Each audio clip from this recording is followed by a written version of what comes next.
ಇಲ್ಲಿ 35 ಟೋಟಲ್ ಎಷ್ಟಾಗ್ತಾವೋ ಗೊತ್ತಿಲ್ಲ ನನಗೆ. ಗಾಯ ಆದಾಗಲೂ ಇಷ್ಟು ಆಗ್ತಿದ್ದೀನೋ ಇಲ್ಲ ಗೊತ್ತಿಲ್ಲ.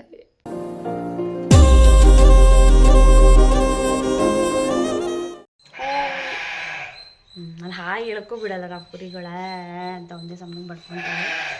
Hi, welcome back to Divyashree Gowda diaries. ನನ್ನ ಯೂಟ್ಯೂಬ್ ಚಾನಲ್ ಏನು ಹೆಸರಿಟ್ಟಿದ್ದೀನಿ ನಾನೇ ಮರ್ತೋಗಿದ್ದೀನಿ, ಅಷ್ಟು ಇನ್ವಾಲ್ವ್ ಆಗ್ತಾಯಿದ್ದೀನಿ ಯೂಟ್ಯೂಬಲ್ಲಿ ಏನು ಮಾಡೋದು.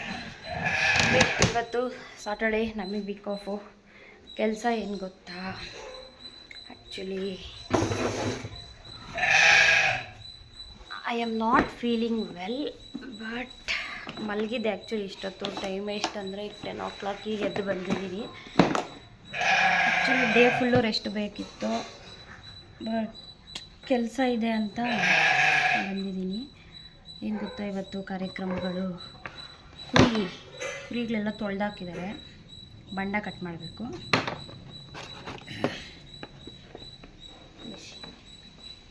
ಈಗ ಬಂಡ ಕಟ್ ಮಾಡೋಕ್ಕೆ ಹೋಗಬೇಕು. ಡೇ ಫುಲ್ಲು ಇದೇ ಕೆಲಸ ನಮ್ಮಿಬ್ಬರದು. ನಾನು ಹಿಡ್ಕೊತೀನಿ, ಅವ್ನು ಕಟ್ ಮಾಡ್ತಾನೆ ಬರತ್ತ. ಚಲೋ. ಆ್ಯಕ್ಚುಲಿ ನನಗೇನೋ ತಿನ್ಬೇಕು ಅನ್ನಿಸ್ತಾ ಇದೆ.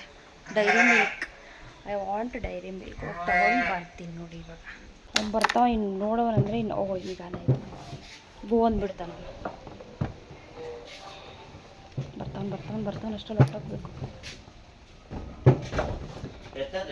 ಹಾಂ, ತಿಂಡಿ ತಗೊಂಬತ್ತೀನಿ ನಿಂಕನಕ. ಆ್ಯಕ್ಚುಲಿ ದೊಡ್ಡದು ಸಿಗಲಿಲ್ಲ ನನಗೆ,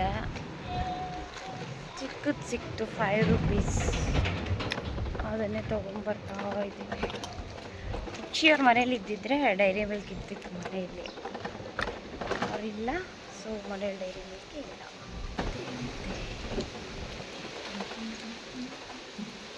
ಯಾಕೋ ಬೆಳಗ್ಗೆಯಿಂದ ಇದೇ ಓಡ್ತಾ ಇದೆ, ಬಿದ್ದೆ ಎರ್ರ ಬಿದ್ದೆ ಅಪ್ಪಿತಪ್ಪಿ ನಾನು ಬಿದ್ದಿಲ್ಲ ಅಂದರೆ ಸಾಕು, ಗಾಡಿ ವೀಡಿಯೋ ಮಾಡ್ಕೊಂಡು ಹೋಗ್ತಾ ಇದ್ದೀನಿ.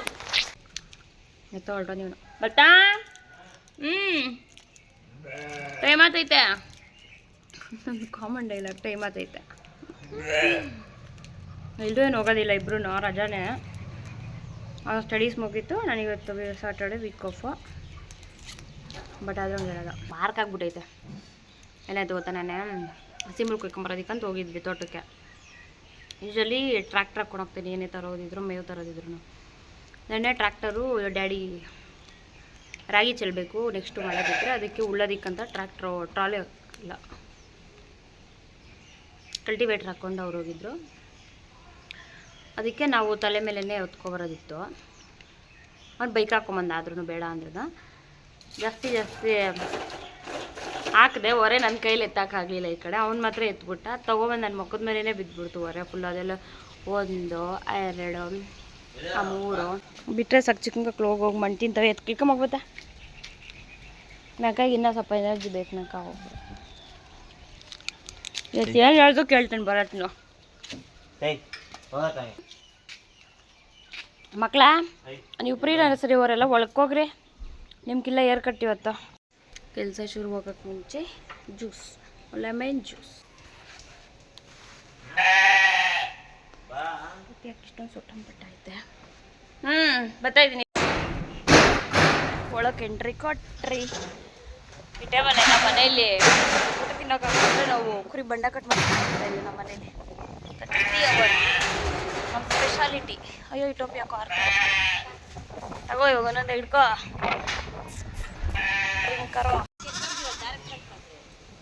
ಪ್ರತಿ ಸತಿನೂ ಆಯಿಲ್ ಹಾಕಬೇಕೇನಾ ನೋಡ್ಕೊಂಡು ಹೆಂಗೆ ಮಿಷಿನ್ ಮೂಮೆಂಟಾ, ಫ್ರೀ ಮೂಮೆಂಟ್ ಆಗಬೇಕು. 1 2 3 4 ತಗೋ. ಇನ್ನು ಫಸ್ಟ್ ಕುರಿದ ಬಂಡನೂ ಕಟ್ ಮಾಡಿಲ್ಲ, ಆಗಲೇ ಒಂದು ಸತಿ ಮಿಷಿನ್ ಬೀಳಿಸಿ ಇಳಿಸಿದ್ದಾಯಿತು. ಅದು ಎಷ್ಟು ಸತಿ ಬೀಳಿಸಿದ್ದಾನೋ ಇವನಂತೂ ಲೆಕ್ಕಕ್ಕೆ ಇಲ್ಲ. ಟೇಬಲ್ ಹಾಕ್ಕೊಂಡು ಅದ್ಮೇಲೆ ಕಟ್ ಮಾಡೋದ ಅಂತ ಮಾಡ್ತಿದ್ವಿ. ಬಟ್ ನಾವೇ ಇನ್ನೂ ಸ್ವಲ್ಪ ಬಗ್ಬೇಕಿತ್ತು. ನಮಗೆ ಒಂದು ಕುರಿಗೇನೆ ಸೊಂಟ ನೋವು ಬಂತು. ಹಳೆ ಮೆಥಡೇ ಬೆಸ್ಟು ಅಂತ ಹೇಳಿ ನೆಲದಲ್ಲಿ ಹಾಕ್ಕೊಂಡೆ ಕಟ್ ಮಾಡೋದ ಅಂತ ಹೋದ್ವಿ. ಇದೊಂದೇ ಕುರಿ ಅಷ್ಟೇ ಇದ್ರ ಮೇಲೆ ಕಟ್ ಮಾಡ್ಕೊಂಡಿದ್ದು. ಟೋಟಲಾಗಿ ಇವತ್ತೊಂದು 3 ಕುರಿಗೇನೋ ಕಚ್ಚಿಟ್ಬಿಟ್ಟ. ಅದೇನಾಗುತ್ತೆ ಅಂತಂದರೆ ಈ ತೊಡೆ ಪಾಟಲ್ಲಿ ಕಟ್ ಮಾಡಬೇಕಾದ್ರೆ ಸ್ವಲ್ಪ ನೋಡ್ಕೊಂಡು ಮಾಡಬೇಕು. ಇಲ್ಲ ಅಂತಂದರೆ ಅದು ಸ್ಕಿನ್ ಒಂಚೂರು ಟಚ್ ಆದ್ರೂ ಅಷ್ಟಾಗಲೇ ಗಾಯ ಆಗಿಬಿಡ್ತೈತೆ. ನಾರ್ಮಲಾಗಿ ಹೊಟ್ಟೆ ಮೇಲೆಲ್ಲ ಮಾಡೋದು ಈಸಿನೇ, ಬಟ್ ತೊಡೆ ಪಾಟು ಈ ಕಾಲು ಸಂದಿಯಲ್ಲೆಲ್ಲ ಮಾಡೋವಾಗ ಹುಷಾರಾಗಿ ಮಾಡಬೇಕು. ಬೆಳಗ್ಗೆ 7:30ಗೆ ಅವ್ರು ಸ್ಟಾರ್ಟ್ ಮಾಡಿದ್ದಾರೆ. 9:30ಗೆಲ್ಲ ಕುರಿ ತೊಳೆದಿರೋದು ಮುಗ್ದೈತೆ. ಆಮೇಲೆ ನಾನು 10:15 ಹಂಗೆ ನಾವಿಬ್ಬರು ಸ್ಟಾರ್ಟ್ ಮಾಡಿದ್ವಿ. ಕುರಿಗಳಿಗಂತೂ ವೆದರ್ ಪರ್ಫೆಕ್ಟಾಗಿತ್ತು, ಬಿಸಿಲು ಇತ್ತು ಮತ್ತು ಗಾಳಿನೂ ಇತ್ತು, ಹಾರ್ಕೊಳೋದಕ್ಕೆ ಸರಿ ಹೋಗ್ತಿತ್ತು. ಬಟ್ ನಮಗೆ ಬಿಸಿಲಲ್ಲಿ ಸ್ವಲ್ಪ ಒಂದೆರಡು ಕುರಿ ಕಟ್ ಮಾಡೋಷ್ಟರಲ್ಲೇ ಸೆಕೆ ಸುರಿಯೋಕ್ಕೆ ಸ್ಟಾರ್ಟ್ ಆಯಿತು. ಅದಕ್ಕೆ ಹೇಳಿದ್ದಕ್ಕೆ ನಮ್ಮಪ್ಪ ಮೇಲೆ ಟೆಂಟ್ ಹೌಸ್ ಥರ ಟಾರ್ಪಲ್ ಹಾಕ್ಕೊಟ್ರು. ಆಮೇಲೆ ಕಟ್ ಮಾಡ್ತೀವಿ ಅದನ್ನ ಎರಡಲ್ಲಿ. ಇದೇ ಚೇಂಜ್ ಮಾಡೋದು, ಇದು ಮಂದಾದ್ರೇ ಚೇಂಜ್ ಮಾಡೋದು, ಅವೇನು ಚೇಂಜ್ ಆ ಸೆಟ್ಟೆಲ್ಲ ಹಂಗೆ. ಇದನ್ನು ಚೇಂಜ್ ಮಾಡ್ಬೇಕಂದ್ರೆ ಐತೆ ಸ್ಪೇರು? ಇಲ್ಲ, ಇದೆ ಇರೋದೇ ಇದು, ಇರೋದೇ ಒಂದೇಯಾ? ಅದು ಸಿಗ್ತೈತೆ ಹಾರ್ಡ್ವೇರ್ ಶಾಪು. ಎಲ್ಲರಿಗೂ ಎಲ್ಲ ಬಂದ್ಬಿಟ್ಟು ಅಯ್ಯೋ ಫುಲ್ ಆಗ್ಬಿಟ್ಟೈತೆ ಶರ್ಟ್ ಎಲ್ಲ. ಮಧ್ಯಾಹ್ನದ ಒಂದು ರೌಂಡ್ ಮೇವು ಹಾಕಿರಲಿಲ್ಲ ಅಂತೇಳಿ ಟ್ರೇಗೆಲ್ಲ ಹಾಕ್ಬಿಟ್ಟು ತೊಗೊಂಡೋಗಿ ಅಲ್ಲೇ ಬಿಸಿಲಲ್ಲಿ ಇಟ್ಟು ಹಂಗೆ ತಿನ್ಕೊತಾ ಇದ್ರೆ ನಾವು ಒಂದೊಂದು ಹಿಡ್ಕೊಂಡು ಕಟ್ ಮಾಡೋದಕ್ಕೆ ಸರಿ ಹೋಗುತ್ತೆ ಅಂತ. ಬ್ರೇಕ್ ಒಂದು ಯಾವುದು ಒಂದೇದಾಯ್ತಲ್ಲ, ಇದು ಎರಡನೇ ಬ್ರೇಕು. ತಗೋ ತೊಂಡೆಕಾಯಿ ಪಲ್ಯ ಬೋಣೋಣ. ಮುಂಚೆ ಇನ್ನೂ ಸ್ವಲ್ಪ ಕಡಿಮೆ ಕುರಿ ಇತ್ತು. ಆಗೇನು ಮಾಡ್ತಿದ್ವಿ ಅಂತಂದರೆ ತೊಳೆದಾಕ್ತಿದ್ವಿ ಸೇಮ್ ಹಿಂಗೆ. ಬೆಳಗ್ಗೆ ತೊಳೆದಾಕ್ಬಿಟ್ಟು ಮಧ್ಯಾಹ್ನಕ್ಕೆ ಶುರು ಮಾಡ್ತಾಯಿದ್ವಿ, ಸ್ವಲ್ಪ ಹಾರ್ಕೊಳ್ಳಿ ತಾಳು ಅಂತೇಳ್ಬಿಟ್ಟು.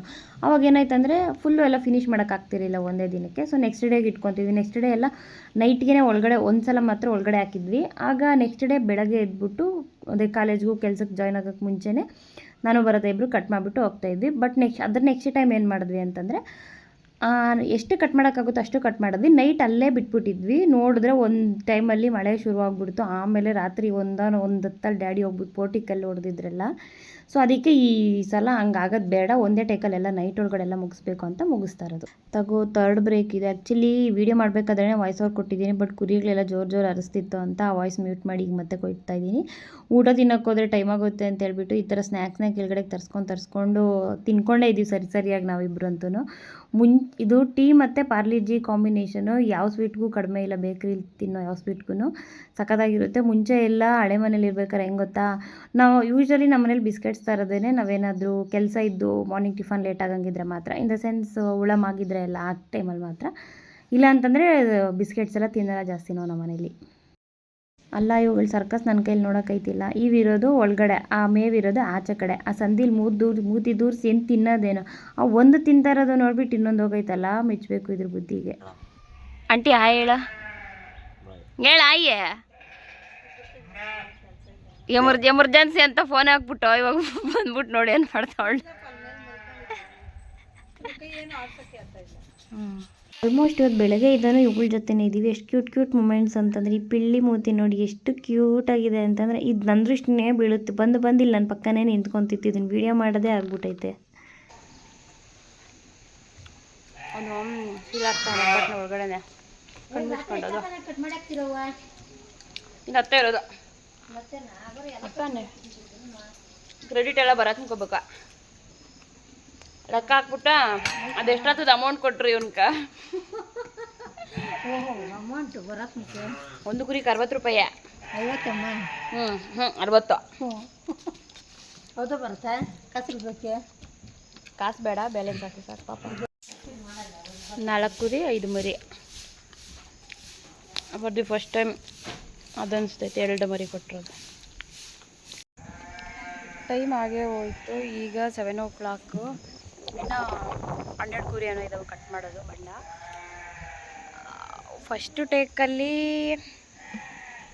15 ಏನೋ ಕಟ್ ಮಾಡಿದ್ವಿ. ಅಷ್ಟರಲ್ಲಿ 3 ಸಲ ಮಳೆ ಬಂದೈತೆ. ಆ್ಯಕ್ಚುಲಿ ಇವತ್ತು ಮಧ್ಯಾಹ್ನದವ್ರು ಮಾಡಿರೋ 15 ಕುರಿನೇ ಒಳಗಡೆಗೆ ಹಾಕಿದ್ದೀವಿ. ಉಳಿದಿರೋ ಇಲ್ಲಿ 35 ಏನೋ ಇದ್ದಾವೆ. ಅದರಲ್ಲಿ ಈಗ ಒಂದು 10 ಕುರಿ ಏನೋ ಕಟ್ ಮಾಡಬೇಕು. ಶೆಡ್ ಒಳಗಡೆ 15, ಆಚೆ ಕಡೆ ಬೋನಲ್ಲಿ 11, ಇಲ್ಲಿ ಉಳು ಮನೆ ಹತ್ರ 9, ಇಲ್ಲಿ 35. ಟೋಟಲ್ ಎಷ್ಟಾಗ್ತಾವೋ ಗೊತ್ತಿಲ್ಲ ನನಗೆ, ಕೌಂಟ್ ಮಾಡಿಲ್ಲ. ಈಗ ಲೆಕ್ಕ ಹಾಕೊಂಬಂದೆ ಎಷ್ಟಿದ್ದಾವೆ ನಮ್ಮ ಮನೇಲಿ. ಅಗ್ಲಲ್ಲಿ ಇದ್ದಿದ್ದು ಇಂಟ್ರೆಸ್ಟಿಂಗ್, ಇವಾಗಿಲ್ಲ. ಲೈಟ್ ಬೇರೆ ಆಗ್ತಾವ ನೀನು. ಟೆಂಟ್ ಹೌಸ್ ಇವತ್ತೆಲ್ಲ ಇವುಗಳ ಜೊತೆನೆ ಒಂಥರ ಚೆನ್ನಾಗಿತ್ತು ಎಕ್ಸ್ಪೀರಿಯನ್ಸ್. ಅಯ್ಯೋ ಅಂತ ಯಾಕಂತೀಯ ಪಾಪ, ಇನ್ನೋಸೆಂಟ್ ಫೇಸಸ್ ಅವೆಲ್ಲ ನೋಡೋ.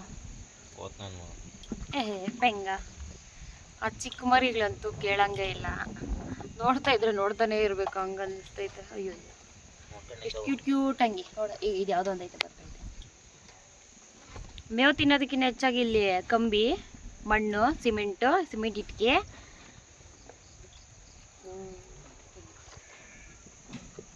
ಬೈಲಿ. ಅಯ್ಯೋ ನಾಯಿ ಮರಿ ಕುಗ್ದಂಗೆ ಕುಗಿದ್ರೆ ಇವು ನೋಡ್ತವೆ ಇವು. ಬಾಸ್ ಲೈಟ್ ಹಾಕಿದ್ರು. ವೈರಲ್ ಸಾಮ್ರಾಜ್ಯ. ಒಂದು ಲೈಟ್ಗ ಒಂದು ಮೆಷಿನ್ಗ ಕಟ್ ಮಾಡಿರೋಲ್ಲ ಎಷ್ಟು ಬೆಳ್ಳಗ ಕಾಣಿಸ್ತವೆ. ಕಟ್ ಮಾಡಬೇಕಾಗಿರೋವೆಲ್ಲ ಇಷ್ಟು ವೈರಲ್ ಗಲೀಜು. ಇವತ್ತು ಎಷ್ಟು ಕಟ್ ಮಾಡಿದಿರೋ ಇಂಟು 60 ಬರೋದು ಪೇಮೆಂಟು. Saturday payment. ಪೇಮೆಂಟ್ ಕೊಡ್ಬೇಕೇನ ನಿಂಗ? ರೀಚಾರ್ಜ್ 3 ತಿಂಗಳು ರೀಚಾರ್ಜ್ ಅಷ್ಟೇ ತಾನೇ ಬಿಡ್ಬೇಕ. ಬೆಳಗ್ಗೆ 10 ಗಂಟೆಗೆ ಸ್ಟಾರ್ಟ್ ಮಾಡಿರೋ ಕೆಲಸ ಆಲ್ಮೋಸ್ಟ್ ನೈಟ್ 9:30 9:45 ಹಂಗೆ ಕ್ಲೋಸ್ ಆಗುತ್ತೆ. ಬಟ್ ಒಂದು ದುರಂತದಿಂದ ಕ್ಲೋಸ್ ಆಗುತ್ತೆ. ನನಗೆ ಅದೇ ಬೇಜಾರಾಗಿದ್ದು. ಬಟ್ ಇದನ್ನು ವಿಡಿಯೋ ಮಿಡ್ಡಲ್ಲೇ ಹೇಳ್ತಾ ಇದ್ದೀನಿ. ಟೋಟಲ್ ಇವತ್ತು ಕಟ್ ಮಾಡಿರೋದು 45 ಕುರಿಗೆ ಬಂಡ ಕಟ್ ಮಾಡಿರೋದು. ಒಂದು ಕುರಿಗೆ 50 ರುಪೀಸ್ ಅಂತ ಲೆಕ್ಕ ಹಾಕಿದ್ರೂ ಅಷ್ಟು ಬರತ್ತಾ ಪಾಪ. ಅವನೊಬ್ಬನೇ ಕಟ್ ಮಾಡಿದ್ದಾನೆ. ಆ್ಯಕ್ಚುಲಿ ಮಿಷಿನ್ 1.5 kg 2 kg ಬರುತ್ತೆ. ಅಷ್ಟನ್ನು ಕಂಟಿನ್ಯೂಸ್ ಆಗಿ ಒಂದು 10 hours ಹಿಡ್ಕೊಂಡು ಮಾಡೋದು ಅಂದರೆ ನಾಟ್ ಎ ಜೋಕ್. ಆ್ಯಕ್ಚುಲಿ ಏನು ಗೊತ್ತಾ, ಮಿಷಿನ್ ಹೊಸ್ದಾಗಿ ತಂದಾಗ ನಮ್ಗಳಿಗೆಲ್ಲ ಜೋಶ್ ಹೆಂಗೆ ಕಟ್ ಮಾಡೋದು ಏನು ಎತ್ತ ಟ್ರಿಮ್ಮರ್ ಯೂಸ್ ಮಾಡಿಲ್ಲ ಕೊಡು ಮಾಡ್ತೀವಿ ಅಂತ. ಬಟ್ ಈಸ್ಕೊಂಡಿದ್ದೊಂದು ಫಸ್ಟ್ ಕುರಿಗೇನೆ ನಾನು ಕಚ್ಚಿಟ್ಬಿಟ್ಟೆ. ನಾನು ಆಮೇಲೆ ಮುಟ್ಲೇ ಇಲ್ಲ. ನನಗೆ ಮುಂಚೆನೇ ಬ್ಲಡ್ ನೋಡಿದ್ರೇ ಒಂಚೂರು ಭಯ ಪಾಪ. ಅದು ಕುರಿಗೆಲ್ಲ ಹಾನಿ ಮಾಡ್ತೀನಿ ಅಂದರೆ ಇನ್ನೂ ಭಯ. ಕಟ್ಟೆ ಮಾಡೋಕೆ ಹೋಗಲಿಲ್ಲ. ಅದಕ್ಕೆ ಈ ಸಲ ಟ್ರಯಲ್ಗಂತೂ ಸಮೇತ ಈಸ್ಕೊಳಕ್ಕೆ ಹೋಗಲಿಲ್ಲ. ಅವ್ನು ಮಾಡು ಅಂತಂದ. ನಾನೇ ಮಾಡಲಿಲ್ಲ, ನೀನೇ ಮಾಡು ಅಂತ ಕೊಟ್ಬಿಟ್ಟಿದ್ದೀನಿ ಅಂತ. ಇಲ್ಲೊಂದು 5 ಬ್ಯಾಚ್ ಐತೆ. ಅಪ್ಪ ಹೆಂಗನಂಗೆ ಆಡವ ನೋಡಿ. ಆಗ ಆ ಗೇಟಿಂದ ಈ ಗೇಟಿಗೆ ರನ್ನಿಂಗ್ ರೇಸು. ತಗೋ ಇವಾಗ ಬರ್ತಾವ ನೋಡಿ.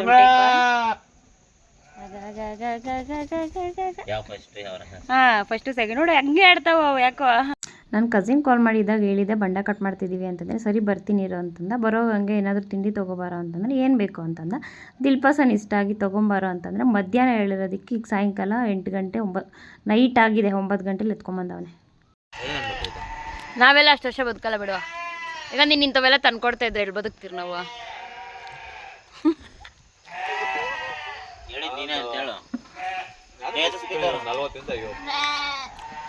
ಕಂಪ್ಲೀಟ್ ಒನ್ ಡೇ ರೆಸ್ಟ್ ಮಾಡ್ತಿದ್ದೀನಿ. ನಾನು ತೊಗೊಳೋದು ಕಂಪ್ಲೀಟಾಗಿ ಒಂದಿನ ಫುಲ್ ಕೆಲಸ ಮಾಡ್ತಾಯಿದ್ದೀನಿ. ಅದು ಹಿಂಗೆ ಕುತ್ಕೊಂಡು ಹಿಡ್ಕೊಳೋದಕ್ಕಂತೂ ಆಗ್ತಾಯಿಲ್ಲ. ಸೊಂಟ ನೋವು, ಸ್ಟಮಕ್ ಪೇಯ್ನು.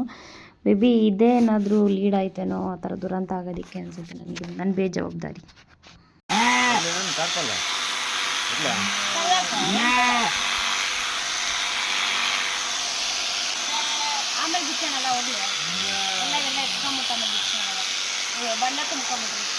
ಆಲ್ಮೋಸ್ಟ್ ಟೈಮ್ ಈಗ 9:15 ಆಗಿರ್ಬೋದು. 44ನೇ ಕುರಿ ಕಟ್ ಮಾಡ್ತಿದ್ವಿ. ಲಾಸ್ಟ್ ಇನ್ನೊಂದು ಕುರಿ ಇತ್ತು, ಗೊತ್ತಿಲ್ಲ ಬೈ ಮಿಸ್ಟೇಕಲ್ಲಿ ಆಗ್ಬಿಡ್ತು ಗಾಯ. ಕುರಿ ಅಂತ ಹೇಳಿ ನೈಟ್ ಅಷ್ಟೊತ್ತಲ್ಲಿ ಅಭಯ ಹಾಸ್ಪಿಟಲ್ಗೆ ಕರ್ಕೊಂಡು ಹೋದ್ರು ಡ್ಯಾಡಿ.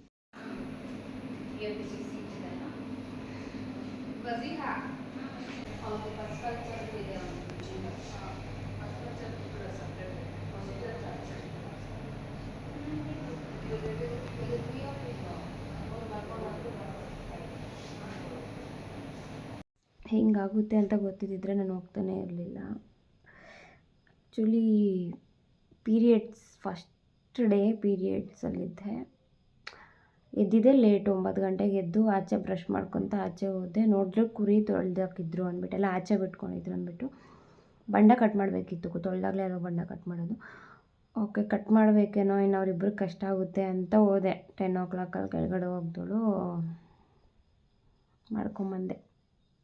ಗಾಯ ಲಿಟ್ರಲಿ ನನಗೆ ಗೊತ್ತಾಗ್ತಾಯಿಲ್ಲ ಏನಾಯಿತು. ನಾನು ಆ ಮೂಮೆಂಟಿಗೆ ನಾನೇ ಕೈ ಕೊಟ್ಟನೋ ಇಲ್ಲ ಬೈ ಮಿಸ್ಸಾಗ ಮೆಷಿನ್ ಬಂದಿದ್ದೋ. ನಾನು ಈಗಲೂ ಎಷ್ಟು ರಿಕಾಲ್ ಮಾಡಿಕೊಂಡ್ರೂ ಆ ಫ್ರ್ಯಾಕ್ಷನ್ ಆಫ್ 2 secondsಲ್ಲಿ ಏನಾಯಿತು ಅಂತ ನನಗೆ ಗೊತ್ತಾಗ್ತಾಯಿಲ್ಲ. For the first time 25 year old ಆದ್ರೂ ಬಾಡಿಲಿ ಒಂದು ಸ್ಟಿಚ್ಚು ಹಾಕ್ಸ್ಕೊಂಡಿರಲಿಲ್ಲ. ಫಸ್ಟ್ ಟೈಮ್ ಸ್ಟಿಚ್ ಹಾಕ್ಸ್ಕೊಂಡಿರೋದು. 4 ಸ್ಟಿಚ್ಚು ಬಿದ್ದಿದೆ. ಸ್ಟಿಚ್ ಅಂದ್ರೇ ಹೆಂಗಂತಲೇ ಗೊತ್ತೇ ಇರಲಿಲ್ಲ ನನಗೆ ಹಾಕ್ದಾಗ್ಲೇ ನಾನು ನೋಡಿರೋದು. ಇಲ್ಲಿ ನನಗೆ ಕುರಿಗೆ ಒಂಚೂರು ಈಗ ಯೂಶ್ವಲಿ ಬಂಡ ಕಟ್ ಮಾಡಬೇಕಾದ್ರೆ ಎಲ್ಲ ಕುರಿಗೇನಾದರೂ ಟಚ್ ಆದರೆ ಈ ತೊಡೆ ಭಾಗದಲ್ಲೆಲ್ಲ ಸ್ವಲ್ಪ ಕಂಜೆಸ್ಟ್ ಇರುತ್ತಲ್ವ ಸ್ಕಿನ್ನು, ಅದೇನಾದರೂ ಟಚ್ ಆದ್ರೇ ಇಷ್ಟಿಷ್ಟುದ ಗಾಯ ಆಗಿಬಿಟ್ಟಿದೆ. ಆಲ್ಮೋಸ್ಟ್ ಒಂದು 4-5 ಕುರಿಗೆ. ಆ ಕುರಿಗೆ ಗಾಯ ಆದ್ರೇ ನಾನು ನೋಡ್ತಾ ಇರಲಿಲ್ಲ ಆ ಕಡೆಗೆ. ಒಂದು ಸ್ಪ್ರೇ ಮಾಡಬೇಕಾದ್ರೆ ರಕ್ತ ಬಂದರೂ ನೋಡ್ತಾ ಇರಲಿಲ್ಲ. ಅಂಥದ್ರಲ್ಲಿ ನನಗೇನೆ ಈ ಥರ ಗಾಯ ಆಗುತ್ತೆ ಅಂತ ಊಹೆನೂ ಮಾಡ್ಕೊಂಡಿರಲಿಲ್ಲ ನಾನು.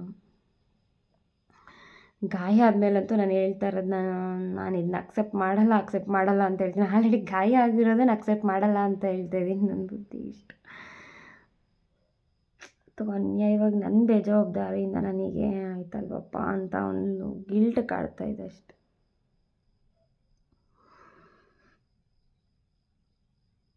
ನಾನೊಂದು ಸಣ್ಣ ವಿಚಾರಕ್ಕೇ ಸಿಕ್ಕಾಪಟ್ಟೆ ಎಮೋಷ್ನಲ್ ಆಗಿಬಿಡ್ತೀನಿ. ಕೈ ಮಾಡ್ಕೊಂಡೆಲ್ಲ ಅಂತ ಬೇಜಾರಾಗ್ತದೆ. 44 ಕುರಿಗೆ ಬಂಡ ಕಟ್ ಮಾಡಿದಾಗೂ ಏನೂ ಆಗಲಿಲ್ಲ. ಲಾಸ್ಟ್ ಕುರಿ 45ನೇ ಕುರಿಗೆ ಕಟ್ ಮಾಡಬೇಕಾದ್ರೆ ಹ್ಯಾಪನ್ಸ್. ಇನ್ನೂ ಮಾಡೋಕ್ಕಾಗಲ್ಲ. ಲೈಫಲ್ಲೆಲ್ಲ ಎಕ್ಸ್ಪೀರಿಯೆನ್ಸ್ ಆಗಬೇಕು. ನಾನು ಸಣ್ಣ ಸೂಜಿಗೆ ನನಗೆ ನಾನು ಹುಷಾರಿಲ್ಲ ಅಂದರೆ ಸಣ್ಣ ಸೂಜಿಗೇನೆ ಹೆದರ್ಕೋತೀನಿ ನಾನು. ಸ್ಟಿಚಸ್ ಬೇಕು.